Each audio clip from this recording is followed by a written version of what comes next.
नमस्कार मित्रांनो, कसे आहात सगळे? मजेत ना? असायलाच पाहिजे. आणि आता तर बिग बॉस मराठी 5 सुरू झालंय. काल पहिला दिवस झाला. आहाहा! आहा! पहिल्या प्रथम आधी त्यांच्यावरून वर्षा उसगावकर त्याच्यामध्ये सगळ्यात मेन आहेत. त्यामुळे त्यांनी पुढाकार घेऊन सांगितलं, की लेडीज बाथरूम सेपरेट करा, जेंट्स बाथरूम सेपरेट करा आणि सगळ्यांनी मानलं सुद्धा.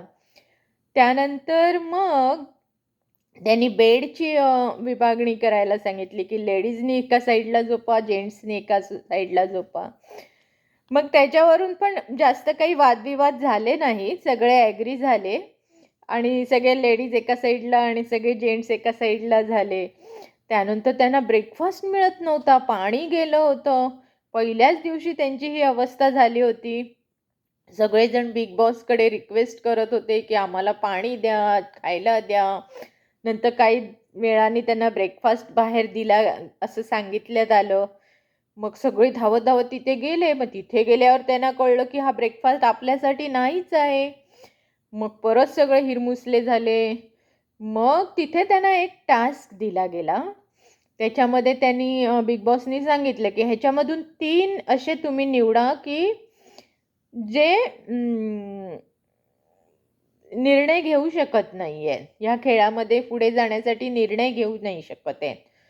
तर मग सर्वमताने एक सूरजला त्यांनी हे केलं. सूरजचं नाव सगळ्यांनी सांगितलं आणि जी फॉरेनर होती तिचं नाव काय मी विसरले नाव.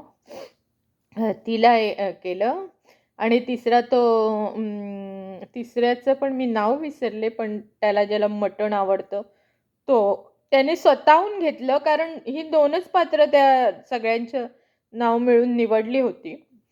आणि तिसरं कोण असं नव्हतं. पण मग सगळ्यांनी मिळून त्याचं नाव सांगितलं आणि अशा प्रकारे तो दिवस तिथे संपला. तर आता मी उद्या येईन परत उद्याची खबर घेऊन. तर जर तुम्हाला माझं हे विवेचन आवडलं असेल, तर लाईक, शेअर आणि सबस्क्राईब करायला विसरू नका. धन्यवाद.